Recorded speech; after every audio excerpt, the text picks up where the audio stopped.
everyone. So good afternoon, everyone. Welcome back to Math 115. Is it darker in here than normal?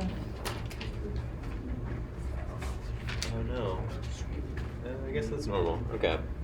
All right. Well, good afternoon. Welcome back to Math 122. So today we're going to be continuing our discussion. Actually, we're starting a new chapter, chapter 4. So chapter 2 was kind of about what is a derivative.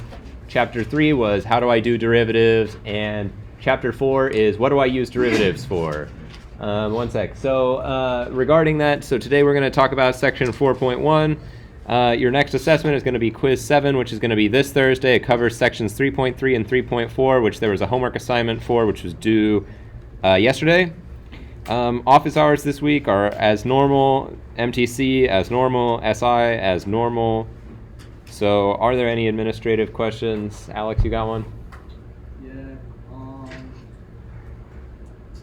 less homework for me. So I have a quick question. Okay.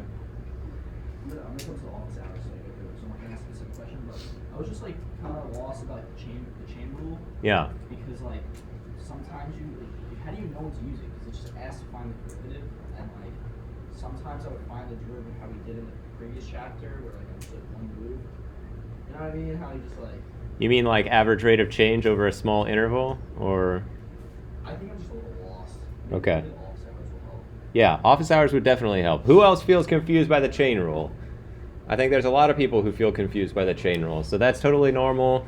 It just takes a while to get used to it, but let me go back over it briefly to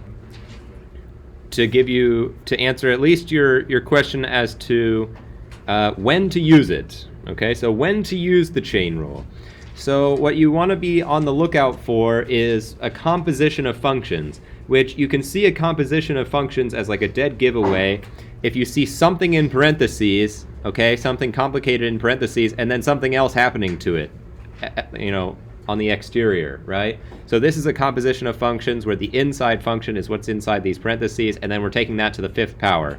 Okay, so that's a composition of functions. Another way you can see that sometimes is you'll see like, yeah, something inside of an ln, right?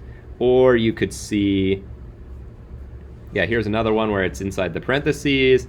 The other common one is sometimes you'll see something like this, e to the minus x squared, right? This is a function minus x squared inside of the function, the greater function, e to the z, right? So we're looking for a function inside of a function. That's our cue to use the chain rule. But from there, I think what's really challenging is identifying, okay, what is the inside function? What is the outside function in such a way that you can do their derivatives and then apply the formula, okay? Yeah. There's a question where it's like, out, like for example, ln like x, and it's like plus e right there. You can write it out. Ln x plus e raised to x. Like, how would you, as the f, g, and like the derivative of each of those, how are you supposed to write that out? Because it's two separate things. Right, so this is two different functions. So this is not a chain rule problem because there's not a composition here. It would be a chain rule problem if you moved this parenthesis here to be over here, okay?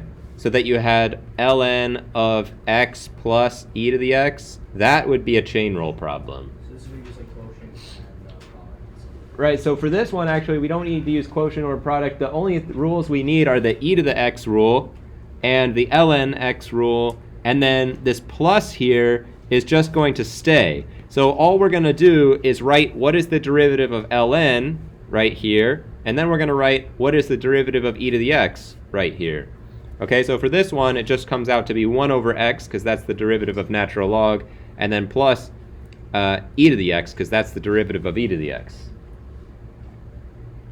Does that make sense? Yeah. Could we go over a specific question? Yeah, sure. Go ahead. You mean like, you want me to come up with one, or you have one in mind? I have one in mind. Okay. It's, find the derivative of f of t.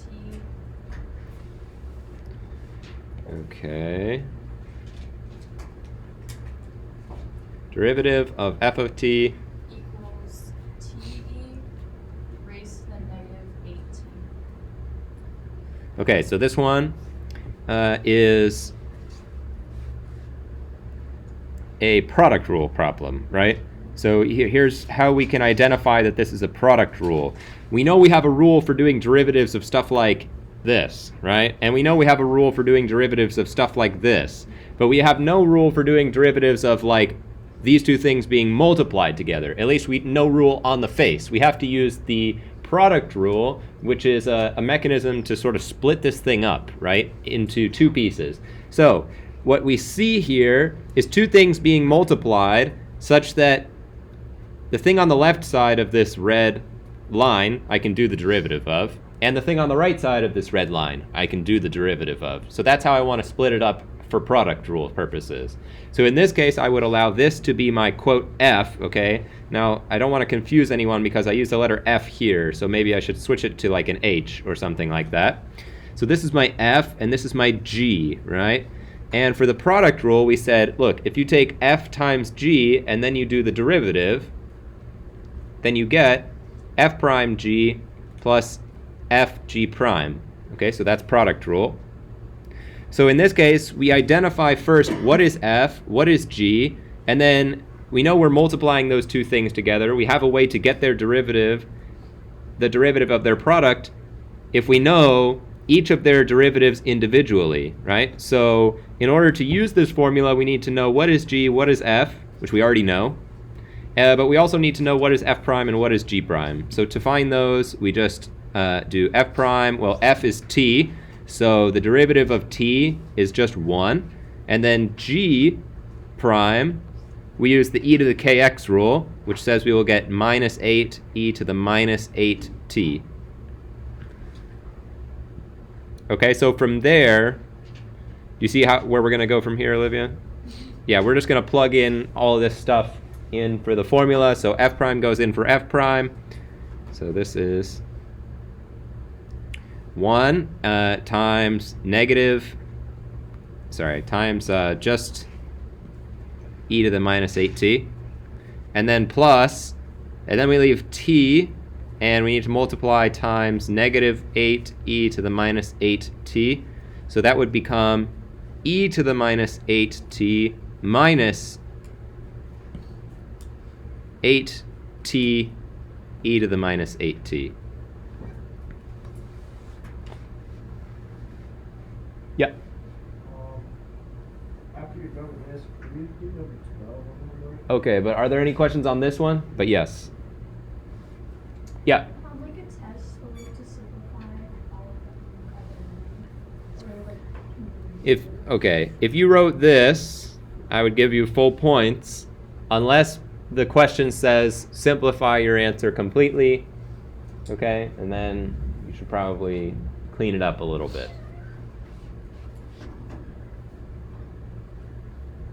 Any other questions on this one? All right, tell me what number 12 on the homework is. So we're given y equals f of x, but f of 1 equals 6, and f prime of 1 equals 5. And it says find g prime of 1 if g of x equals the square root of f of x.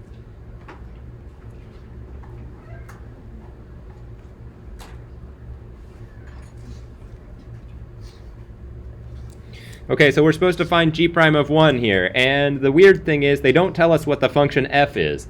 They only tell us some information about what is f of 1, what is f prime of 1, and these sorts of things, right? So in order to do this, the first thing that we want to do is, well, ultimately, we want to have the derivative function so that we can plug in 1, right? So let's see if we can come up with what is g prime of x, okay, g prime of x. Well, what rule do you think we would need to use to do the derivative of the square root of f of x?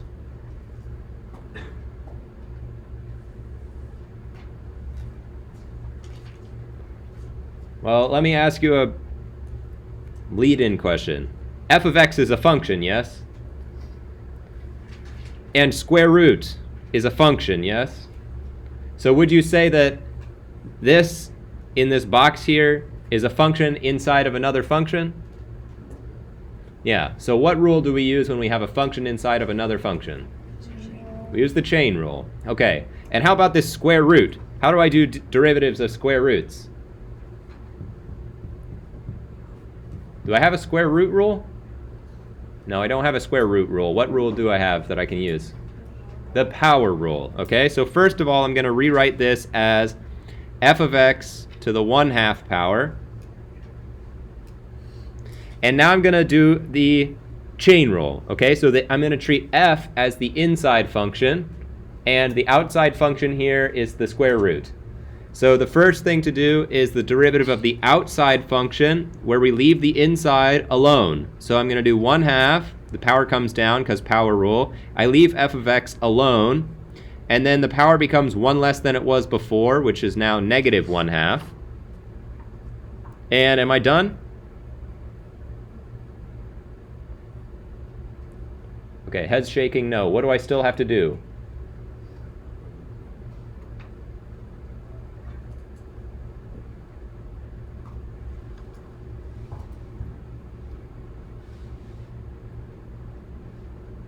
Yeah, Jake?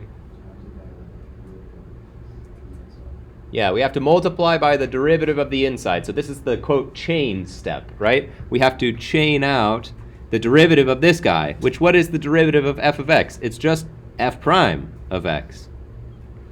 Okay? So this is our function, which we could clean up a little bit. It's like 1 over 2 square root f of x. And actually, the numerator can just become f prime of x. That's what this is. So if we want to know what is g prime of 1, okay, well, g prime of 1 can be found by just plugging in 1 into this equation. F prime of 1 divided by 2 times the square root of f of 1. And they tell us what is f of 1 and what is f prime of 1, so we can figure that out as 5 divided by 2 times the square root of 6. So if we wanted to simplify, we could like rationalize the denominator and get 5 root 6. Okay, so we multiply by root 6 on top and bottom, and we get 5 root 6 over 12, if you wanted to simplify fully.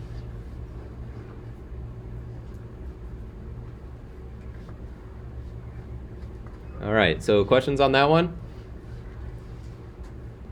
So again, what this one really tests is, do you understand, like,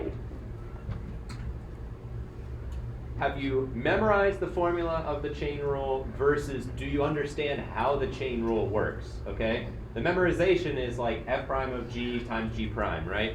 But in terms of how it works, what we're saying is, look, when we have a function inside of another function, we leave the inside alone and just treat it as if it were like its own variable, okay? So for the time being, at the start, I treat this as if it was z, and I'm just going to replace this by 1/2 times z to the minus 1/2. But then I still have to multiply times the derivative of whatever was the inside, okay? So that's like how the chain rule process works, okay? Was there a question somewhere? Yeah.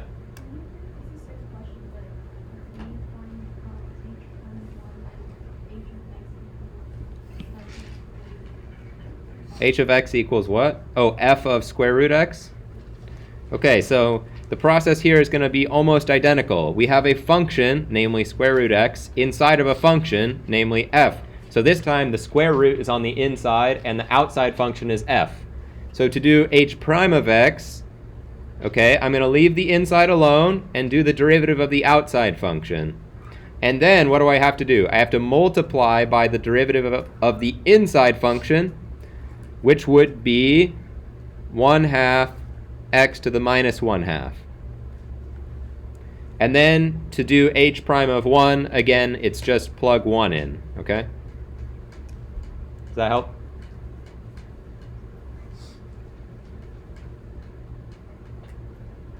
All right, questions on that one? All right, I think we should probably start our new chapter here in a minute, but let me quickly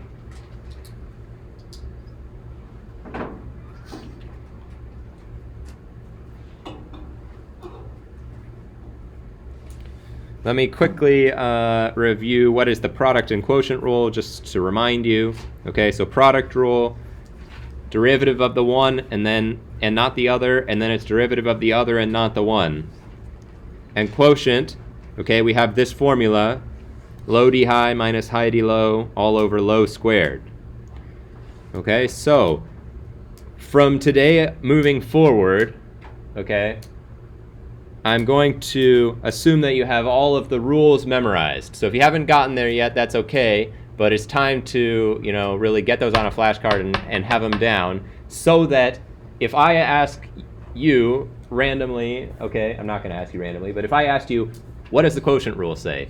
You would be able to just immediately rattle off, it's f prime g minus fg prime over g squared, okay? You want to get to a point where you can just say it and you don't have to think at all, because moving forward, it's going to be taken for granted that these are the rules we use for differentiation. Now what we're going to be learning is, okay, we know how to do derivatives. What do we use them for? Okay, so that's where we're going now. Was there another question somewhere? Yeah. Yeah, I'm sorry, I'm a little lost in sauce still on number B. Okay. I'm a little confused what the difference is between H and G, because there's no other values given. You're talking about H and G in this one? Yeah, what's the, there's no difference between the two questions, because there's no other information given regarding H or G, so it's the same answer. Well, no, because if you then plug in 1 into this equation, then you get f prime of 1, right, because square root of 1 is 1, times 1 over 2 times the square root of 1, right? Which would be just f prime of 1 is 5, so this is 5, and we multiply times 1 over 2, so we get 5 halves. So in this case, we got 5 root 6 over 12. In this case, we got 5 halves. So it's sort of highlighting a point that, look, if you have two different functions and you apply them in a different order, it's not the same thing as if you apply it in the reverse order, okay? And likewise, their derivatives will be different as well. Does that answer your question? Yeah, I think I just Okay. All right, final questions on chapter 3 before we move to the new chapter.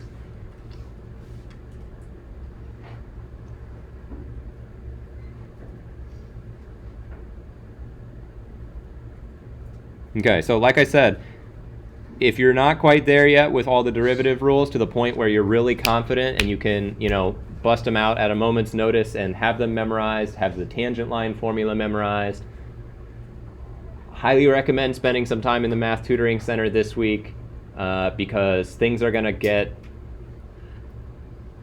sort of a lot faster in Chapter 4 and Chapter 5, and I don't want anyone to fall behind, okay? So if you need help, just come to me, go to the Math Tutoring Center, and get the help now so that it doesn't snowball, all right?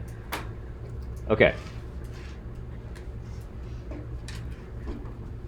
So new chapter, chapter 4, what is chapter 4 about? I promised you that it is about how to use derivatives because we've learned all of this derivative theory, but what is it all for if we can't use it to do cool things?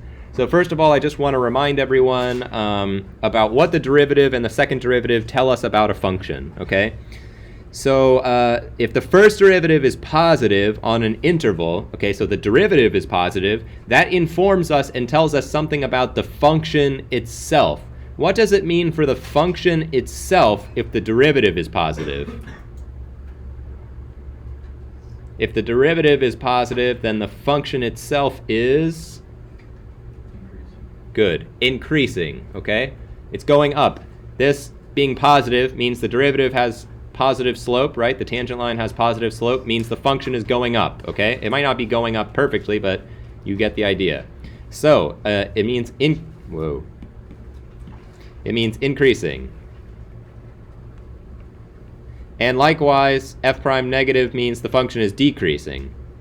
And there was also a relationship between the second derivative and the function itself. It didn't have to do with whether the function was increasing or decreasing. What did it have to do with? Yeah, concavity. Specifically, if it's positive, then we are concave up. and if it's negative, then we are concave down. So I'm going to show you this table again of all the different pictures that we can have. So concave up and increasing, the picture looks like this. Concave up and decreasing, then the function looks like this. Then we have concave down and increasing, looks like this. Okay, and then we have concave down and decreasing, which looks like this. Okay, so these are the 4 different shapes that we can have. Okay, 4 different shapes of stuff that we can have. And we can connect these shapes to make smooth functions like polynomial functions, or, well, we don't talk about trig in this class, but trigonometric functions or exponential functions and things like these, right? Okay, so I just wanted to recall this basic idea of the connection between the derivative and the function. Graphically speaking, it means the function's going up if the derivative's positive. If the derivative is negative, the function's going down. Okay? Second derivative tells us whether we are curving up or curving down. Okay? It kind of describes whether we're turning or not, and which direction are we turning. Okay? All right. So with that, we're going to talk about what's called local maximums and local minimums. Local maximums and local minimums.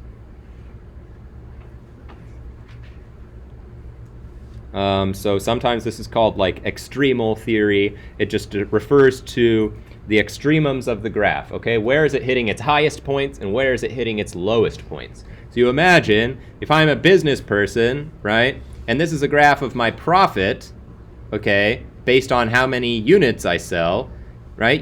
It's a very relevant question for me to ask. What number of units is going to give me the maximum profit, right? i.e., where's the tippy top of this graph?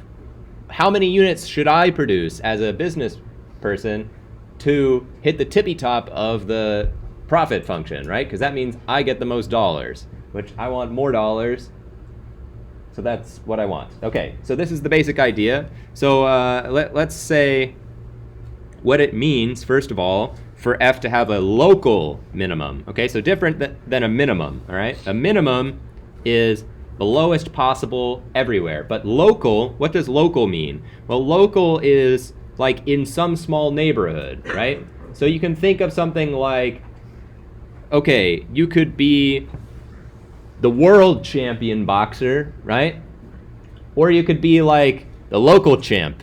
What does that mean? Local champ means like just in your neighborhood, right? Or just in your city, or just in your state, or something like that, okay? So you are the best, but only when you confine your vision to a small, or confine your search to a smaller region, right?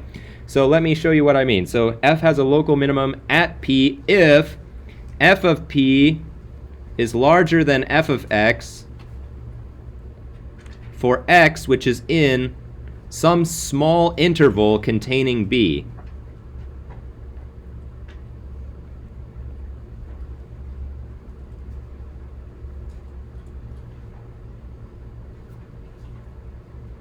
Containing b. Or containing p, excuse me, containing p. Okay, so what do I mean?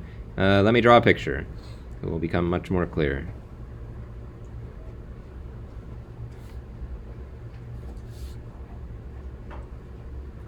So here's a function with several local maximums. Okay, the local maximums are here, here, and here, right? So when I say that there is a local maximum or a local minimum, okay, oh, and I said the wrong thing. It's a minimum if f of p is less than f of x for all x in this region. And it's a maximum if f of p is larger than all other f of x for x in a, b containing p.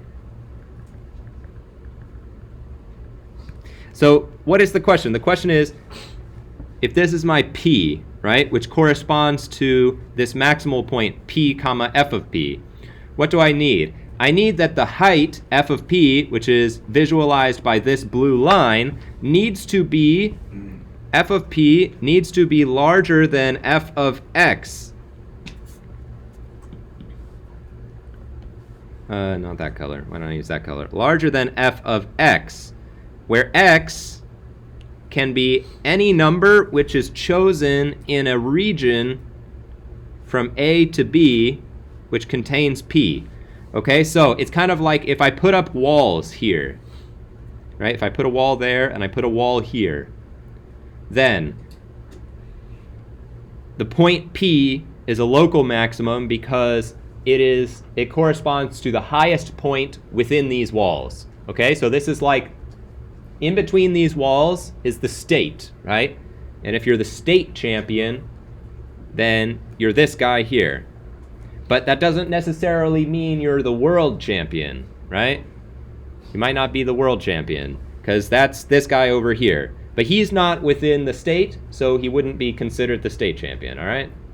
Or she.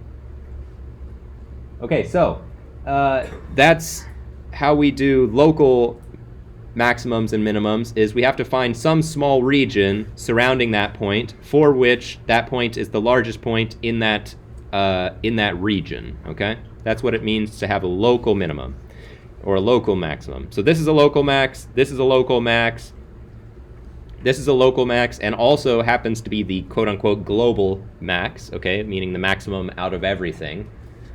And then here are two local minimums, here and here, right?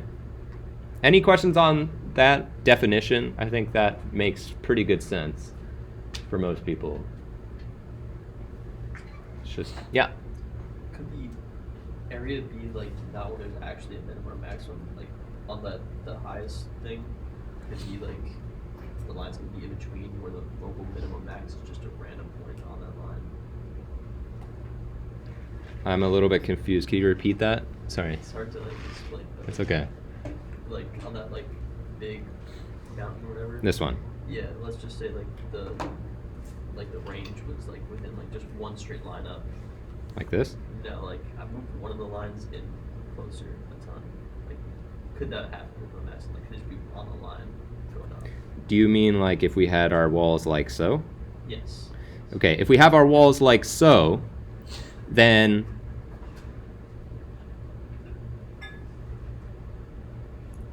there is no local maximum in this region. Okay, here's why. For it to be a local maximum, there has to be some wiggle room to both the left and to the right of our function. And the function needs to be falling in both directions, okay? This function in this region is falling to the right all the way through. So for each point that you could choose in here, there's a point to the left which is taller, right? And we have to choose points which are not actually at the wall is the thing. So if you choose a point which is like 0.01 to the right of the wall, you can find a point which is 0.01 or 0.001 or 0.0001 to the right of this wall, which is higher than that, okay? But this is maybe a little bit semantic. Does that answer your question? Yes. All right. Any other questions? Yeah, Stephanie. Oh yeah, scroll up to this. Of course. Okay, so that's what it means to have a local minimum and a local maximum. And of course, if we have a function describing some real world quantity, which we want to have the most possible or the least possible of, right? I might want to maximize profit, or I might want to minimize cost, or I might want to, I don't know, there's all sorts of different things you might want to maximum minimize. Maximize the amount of sleep I get, minimize the amount of studying that I have to do in order to get an A, or whatever, right? So we want to know, how do we find the local minimums and the local maximums? And it comes from a very, very, very basic observation, okay, which is the following. If you look at every single local minimum and local maximum, and you draw the tangent line at each of these points, then you notice something interesting. This tangent line looks like this. This one looks like this. This one looks like this. This one looks like this. This one looks like this. What do all of these tangent lines have in common?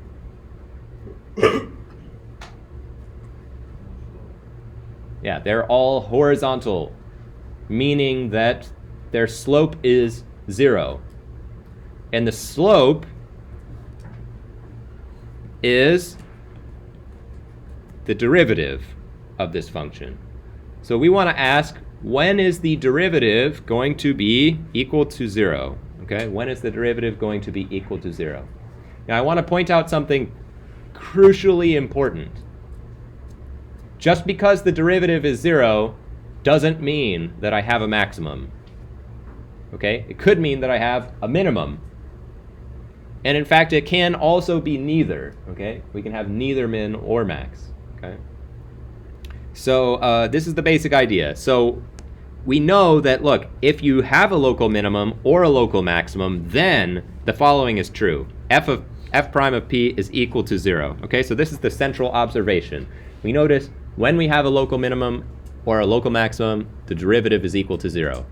So in our quest to find the local min or the local max, we're going to look at all the points at which the derivative is equal to 0, and then we're going to decide one by one whether they constitute a local minimum or a local maximum. Okay? So this is a one-way implication. Local max and min means derivative is 0, not the other way around. Derivative is 0 doesn't necessarily mean we have a local min or max. All right? So let's see how this works.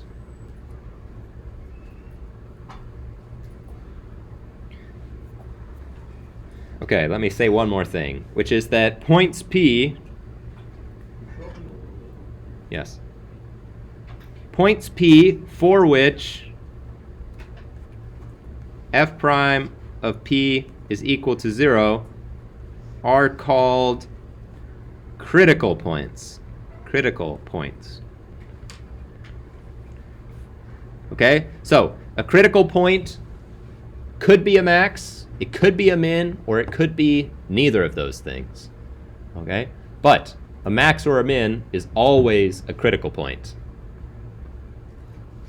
Okay, it's kind of like how all circles are ovals, but not all ovals are circles, right? All squares are rectangles, not all rectangles are squares. Okay? That's the basic idea here. Can I move on to the next page now?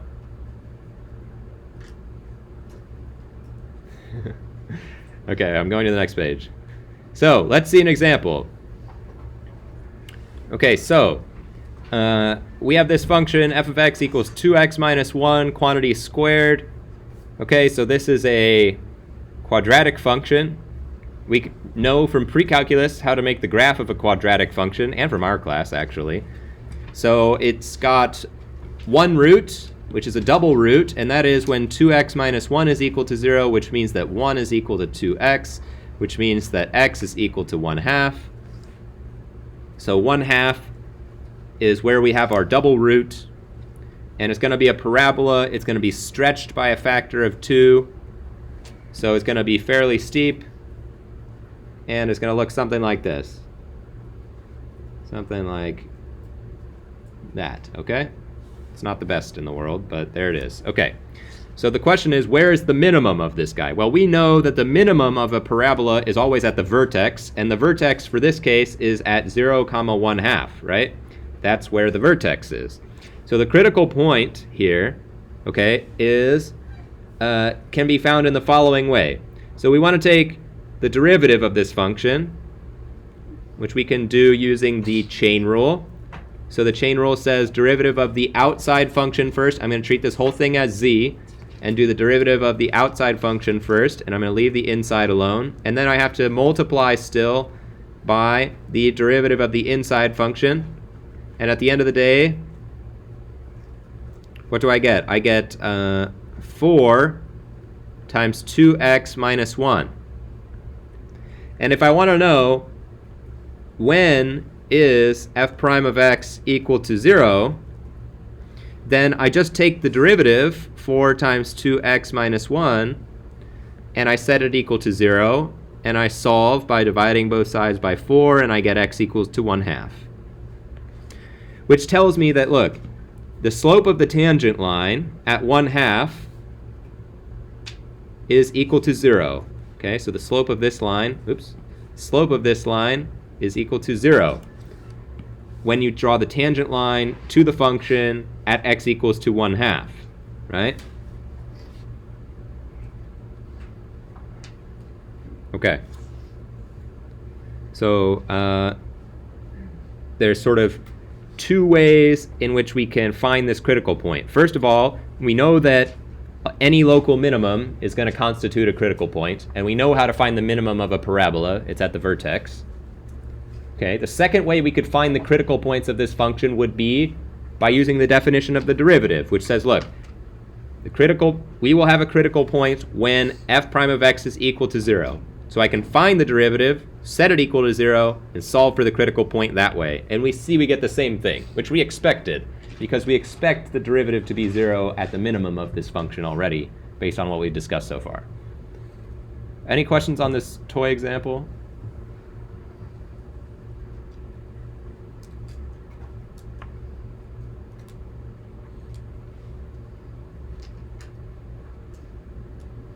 Okay, so I just wanted to hammer home again, critical point doesn't necessarily mean we have a minimum or a maximum, okay? In fact, there's three things that we can have. We could have a local max, we could have a local min, and we could have neither. Let me show you a situation where we have neither, okay? Take the function f of x equals to x cubed. Then f prime of x is equal to 3x squared. And so you would say, well, f prime of x equals 3x squared, set that equal to 0, and solve for x. That tells me x should be equal to 0. So I have a critical point at x equals 0. But it turns out it's not a minimum or a maximum, because what does the graph of the cubic function look like? It looks like this. Okay, that's terrible. Oh my god. It looks like this, okay? So, just because this function has a tangent line which is horizontal at the origin doesn't mean that there is a minimum or a maximum here. In fact, in this case, what happens is the function briefly flattens out and then it starts going up again, right? So this is a situation where we could have a neither happening. Any questions about that one? Yeah. So we always need to set it 0, like in solving this? Yes, so we take the derivative, set it equal to 0, but what we have to be very careful about is just because the derivative is 0, we have more work to do still to say whether we have a max or a min or neither, okay? But yes, this is a necessary but not sufficient condition for finding a local max or local min, okay?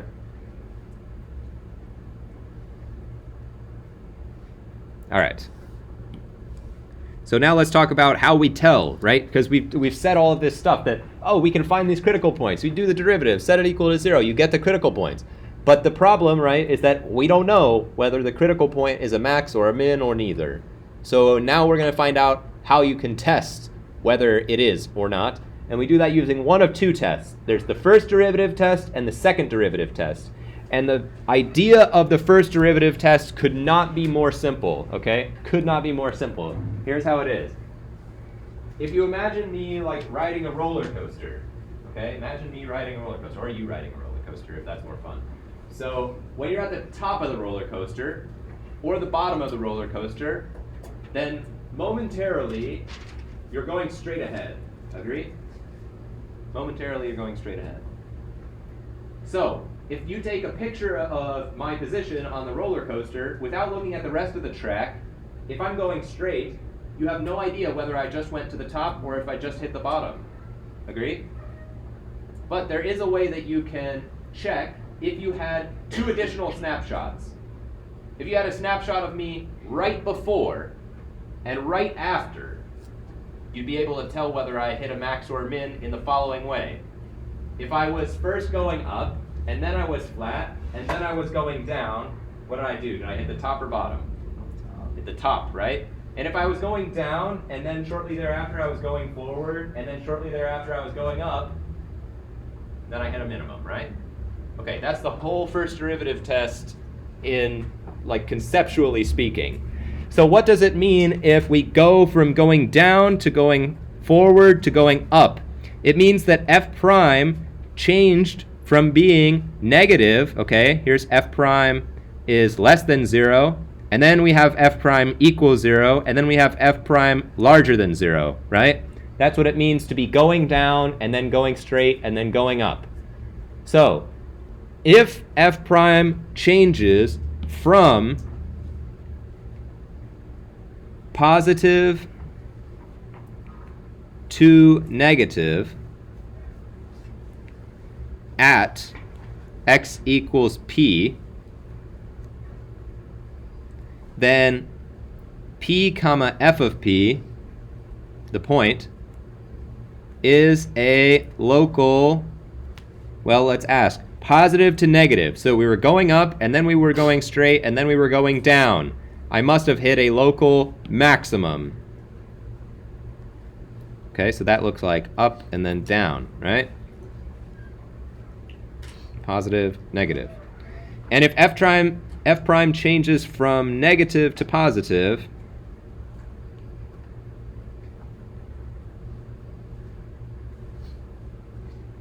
at x equals p,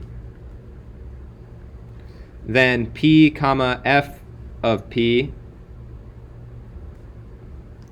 is a local minimum.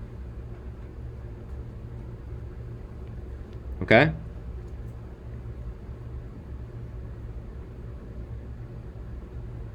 Any questions about the first derivative test? We're going to see how to check that in a minute. But is the idea clear? Going up, then going down, you hit a max. Going down, then going up, you hit a min. Okay, so let me just quickly give one more thing here, which is to say this is the basic process for finding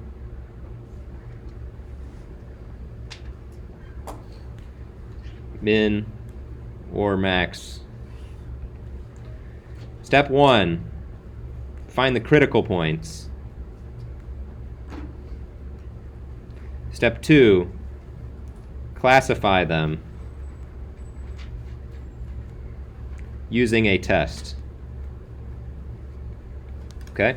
So you find the critical points. You say, look, I'm looking for a max or a min.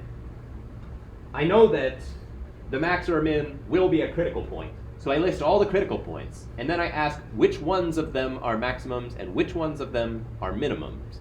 Right? So now it's a classification problem. After we find them, we have to classify them. So we say find and classify. Okay?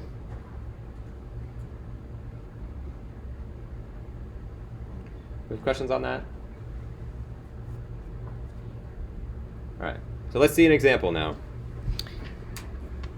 So let's find and classify the critical points for this function. Okay, so we have a weird-looking cubic function here. X cubed minus 9x squared minus 48x plus 52. And we know generally what cubic functions look like. They have two turns, like this. And we know it's going to be one of these because the coefficient here on x cubed is 1, and 1 is a positive number, so we know it's going to look like this and not like this. Okay? So we have a cubic function, and we want to know where's the minimum and where's the maximum. Okay? Where are the local mins and local maxes? Okay, so the first thing we do is find critical points. Which, remember, the definition of a critical point is that the derivative is equal to 0. So the first thing we need to do is find the derivative, which in this case, it's easy. We use the power rule, 3x squared minus 18x minus 48, and we set that equal to 0. Now we can divide this whole thing by 3. This will be 0 if this is 0,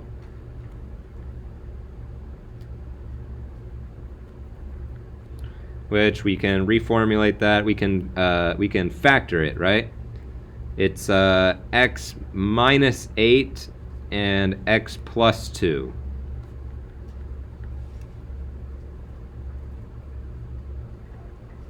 Okay, so when is the derivative 0? The derivative will be 0 when x is 8 or when x is negative 2. Yes?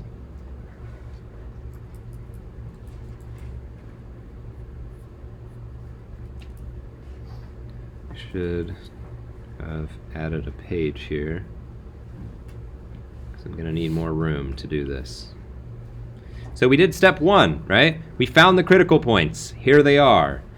X equals 8 and x equals negative 2. Those are the points that cause the derivative to be 0. But I don't know whether it's a max or a min. Is x equals 8 going to be a max or a min? Is x equals negative 2 going to be a max or a min? Okay, so I'm going to show you how to tell using the first derivative test. So first derivative test. We are going to make a number line. And on my number line, I'm going to put my critical points, 8 and negative 2. Now, I know the derivative will be 0 at each of these points. But what I really want to know is, what is the sign of the derivative to the left and to the right of negative 2? To the left and to the right of 8. Okay, so I know the derivative can only change sign by passing through 0. So I know that in each of these intervals, it will have the same sign all the way through. Okay, same sign all the way through. So I just need to check what is the sign of the first derivative at a point in this interval in order to determine the sign of the derivative at every point in each subinterval. So I'm going to do the following. I'm going to choose, seemingly randomly, some numbers from each of these intervals, and I'm going to plug them into the derivative function to see whether I get a positive number back or a negative number back. Okay? So, I like to choose numbers which are whole numbers, which are easy to plug in. So I'm going to do like negative 3, because anything more than that, I'm going to have to square, and it's going to be hard, right? So negative 3, and then I like using 0 whenever I can, because that makes it easy. And I also like using, numbers which are not too big, so maybe 9. Okay, so I'm going to pick a few numbers from each subinterval, one number from each subinterval, okay? And I'm going to do the following. I'm going to plug it in. F prime of negative 3 is 3 times negative 3 minus 8 times negative 3 plus 2. And we're going to multiply that out. That is 3 times negative 11 times negative 1. Am I going to get a positive number or a negative number when I do that? Positive, because negative times negative is a positive. Okay, so we found out that the first derivative is positive in this region. Now let's try 0. F prime of 0 is 3 times negative 8 times 2 is something less than 0, right? And then f prime of 9, so it's negative in this region, and then f prime of 9 is 3 times 9 minus 8 times 9 plus 2 is 3 times 1 times 11, which is a positive number. So the derivative goes from being positive in this region, and then it's negative between negative 2 and 8, and then it's positive from 8 up to infinity. So what does that tell us about the function f? It tells us that f itself is going up, and then in this region it's going down. Oops. In this region it's going down, and then in this region it's going up again. Right? The first derivative is positive, means the function is increasing. The first derivative is negative, means the function is decreasing. So we know our function is increasing and then decreasing and then increasing, which we kind of already knew. But this tells us what kind of behavior we have at -2 and at 8. So x equals -2 is a local, what is it? A max or a min? It's a max because the derivative went from being positive to being negative. That's like I'm going up and then I'm going down. In between, I must have hit the top. And then the other one, I'm going down and then I'm going up. I must have hit the bottom. Okay?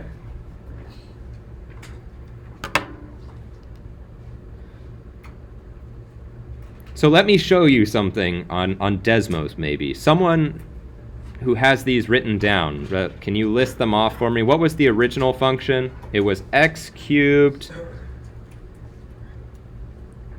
Minus 9x squared. Minus 48x. Plus 52. Okay, so that's our function, and the derivative was, let's see, 3x squared minus 18x, and then minus 48. Okay, so it's really hard to see what's going on here, actually. Well, what is going on here? We have, oh god, this is actually really annoying.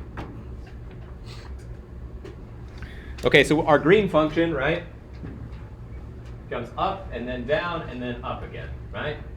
And so when we look at the derivative, when does the derivative pass through 0? The derivative is 0 when we see the function is taking its maximum value, right, at 100 up there.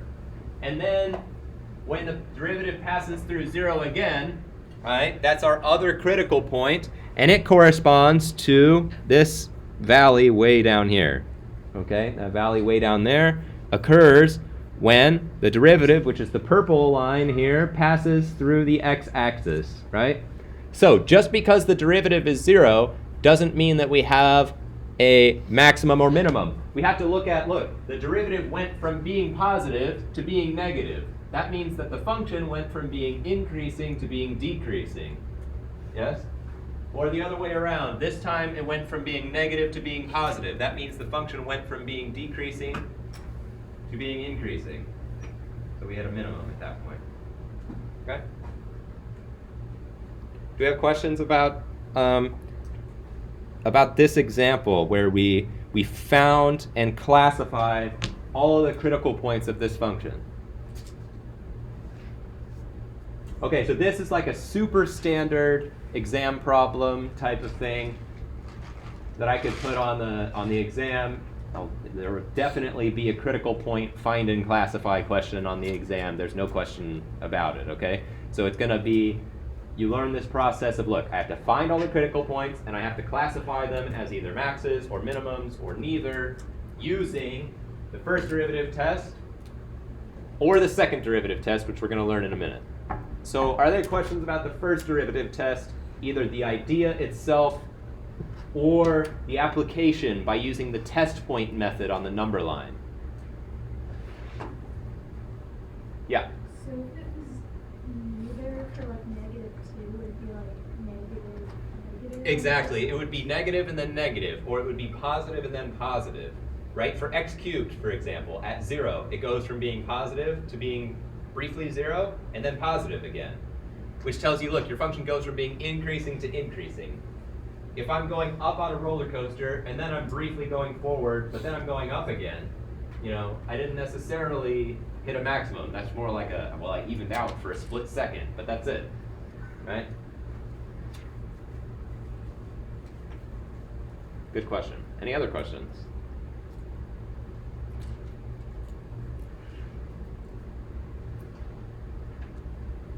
All right. Then let's see the second derivative test. It should be twice as cool, right?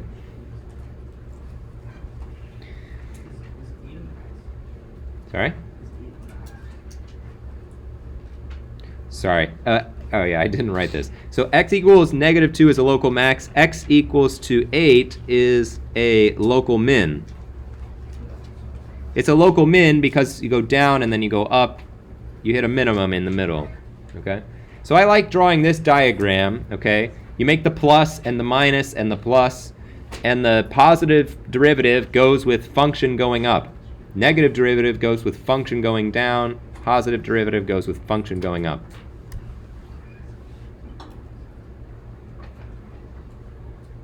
Any other questions? All right, let's see the twice as fun second derivative test. So there's sort of two ways of characterizing the max and the min. The first way is this first derivative test, which asks you, well, what are you doing before and what are you doing after, right? The second derivative test is a little bit different. We're not looking at before and after. We're actually looking at what the function is doing at that point, and it comes back to the following observation. For this function, we can see that we hit a maximum, right, when our function is going up, and then it hits a point, and then after that it's going down, right? That's the first derivative test.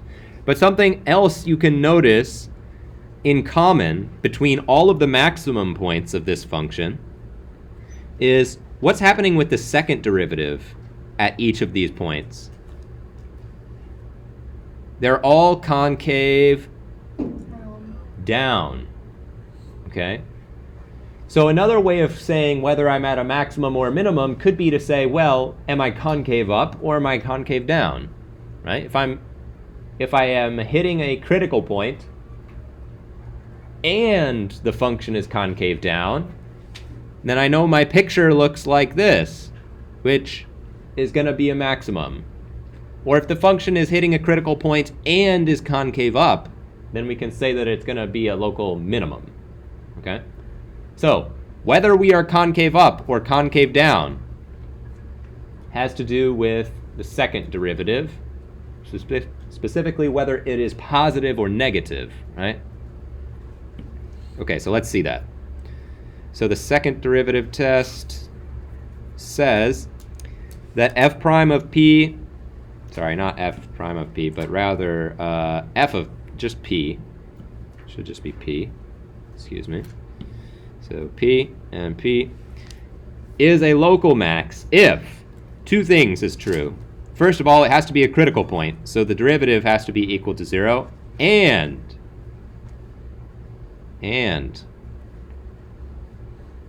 f double prime of p is, let's see, if it's a maximum, it should look like this, which is concave down, which means the second derivative is negative. Likewise, we have a local min at p if f prime of p is equal to 0, so it has to still be a critical point, and we also need f double prime of p is positive.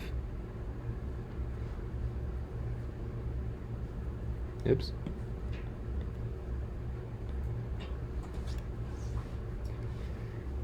And, well, there's one other thing that can happen, right? What's the other thing that can happen? Well, the second derivative could be positive, or it could be negative, or what's the last thing that could happen?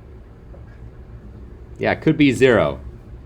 So we learn nothing if f double prime is equal to 0. Okay, we learn nothing. So if you do the second derivative test and you end up in this last case, it doesn't mean that you have to give up. It just means you have to go back and use the first derivative test instead. Okay? Yeah. So in most cases, the two tests are interchangeable. You can use one or the other. But there are some special cases where the second derivative test will fail. Okay? If you want to see some examples of when that could happen, probably come to office hours. I can cook up some crazy functions for us. But it'll happen for like functions like x to the 4. Okay, x to the 4 looks like this. Okay. And so, okay, why don't I just write it down? So, example, f of x equals x to the 4. Then f prime of x is 4x cubed, and f double prime of x is equal to 12x squared, right? So the function x to the 4 looks like a parabola, but it kind of flattens out a little bit more at the origin. Okay, so this is x to the 4. You can clearly see I have a minimum here, right? That's a minimum for sure. And it turns out that f prime of 0 is 0, right? So it is a critical point. But if we try to apply the second derivative test to this, then we get f double prime of 0 is also equal to 0, right? And so we're asking ourselves, well, is it a max or is it a min? And we did this and we get basically no information, because the exact same thing would be true of minus x to the 4, okay? If I have a minus here, then I have a minus here, and I have a minus here, and again, you get f prime of 0 is 0, and f double prime of 0 is 0. So what you have to do instead is use the first derivative test, which will not fail you here, because you look, what is the function doing before? What is the function doing after? Well, before it's going down, and after it's going up, so then you can classify it as a minimum, okay? So that's a situation where the second derivative test might fail you, okay? But most of the cases that we'll look at in this class will not be like that. The second derivative test will work, okay? So it's just something you have to be a little bit careful about.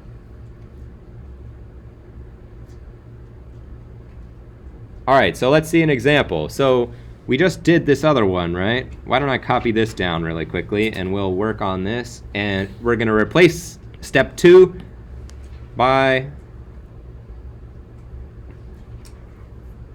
the second derivative test.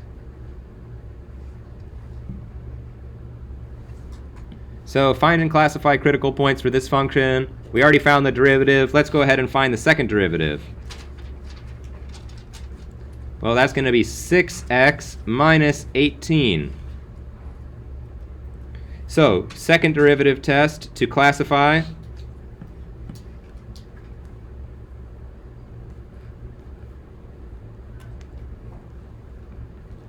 We know the critical points are x equals to negative 2. And if I plug in x equals negative 2 into the second derivative, then what do I get? I get negative 12 minus 18, yes? Which would be negative 30, which is definitely a negative number. So, I know that my function has a critical point and concave down. This implies that x equals 2 is a local what? Max, because we're concave down. Okay, likewise for x equals to 8, we just do f double prime of 8. We get 6 times 8 minus 12, or minus 18. And that gives us 48 minus 18, which gives us positive 30. Which is a positive number. So we have that f has a critical point at 8, and the function is concave up, which tells us that x equals to 8 is a local what? Min, right? So two different ways of solving the same problem. They start off the exact same. It's find the critical points. From there, we can use whichever test is our favorite to see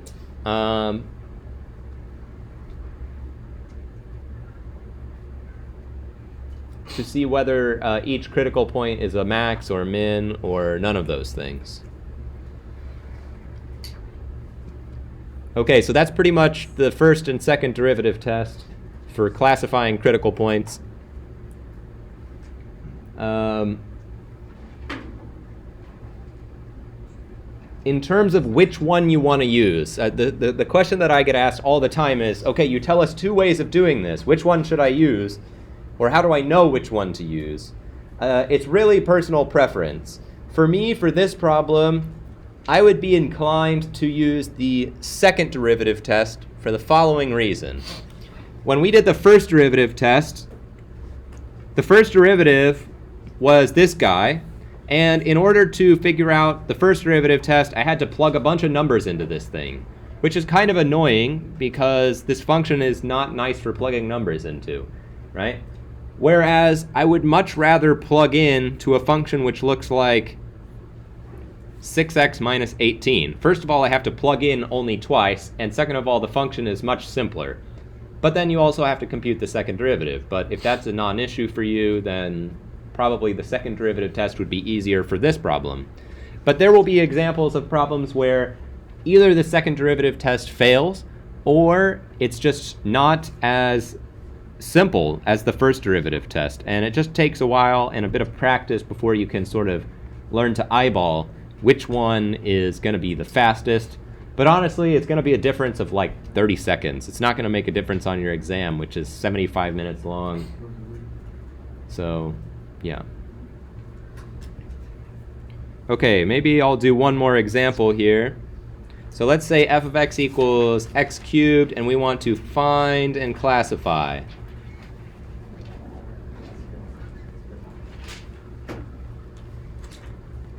The critical points of this function. So step 1, find the critical points. How do I find the critical points again? What do I have to do to find them? Something derivative. What about the derivative? Yeah, okay. I think like 5 people said it. We take the derivative, which in this case is 3x squared, and we set it equal to 0, right? All right, great. So, how many critical points do I have? 1. It's the solution to this equation, which is x equals 0. It's the double root at 0. So that's my 1 critical point. So finally, I have to classify. I'll show you both ways. First derivative test. I draw a number line, and on my number line I'm going to put all my critical points, but I only have 1, and it's 0. Now what do I have to do for the first derivative test?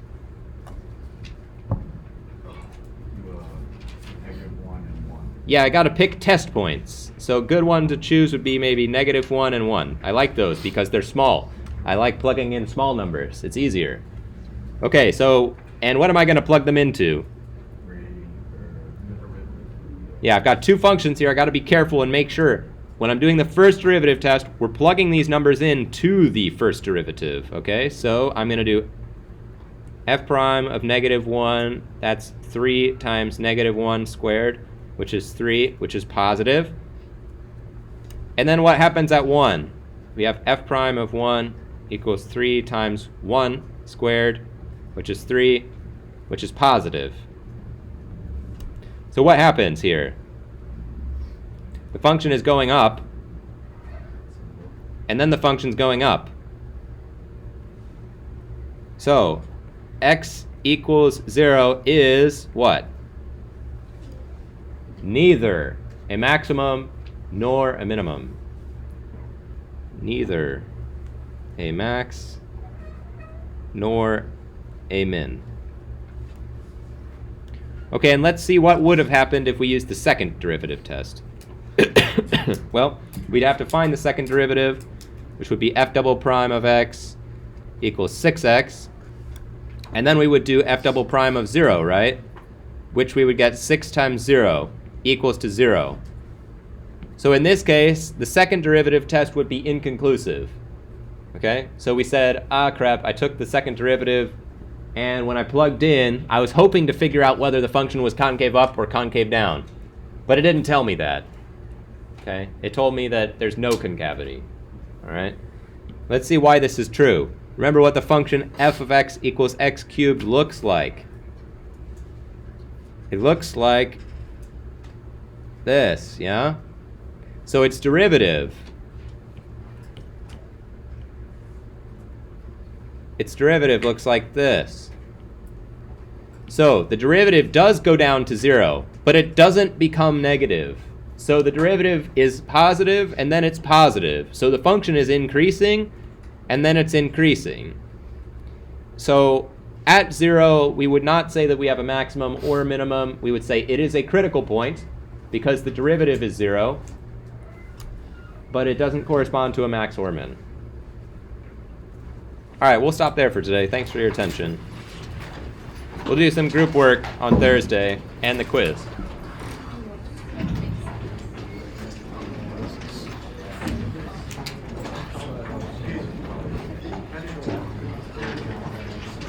that good?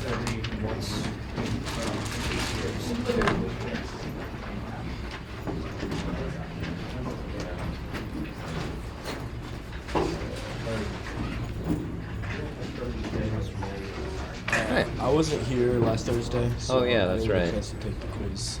Sure. Can you come to my office tomorrow at 3? At 3? Yeah, I can. Okay. All right. 4:39 in LeConte. Yep. Got it. See you then. Thank you. It's not here Tuesday. Can you come to my office tomorrow at 3? Yes. All right, come. I know I talked to you about when I could take the exam, but I Oh, yeah. completely forgot when we. So it's April. Oh yeah. Did I write it down? I meant to write it down. I forgot. So.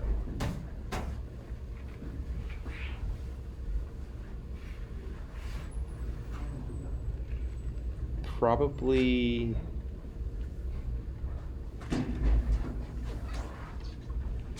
We should do.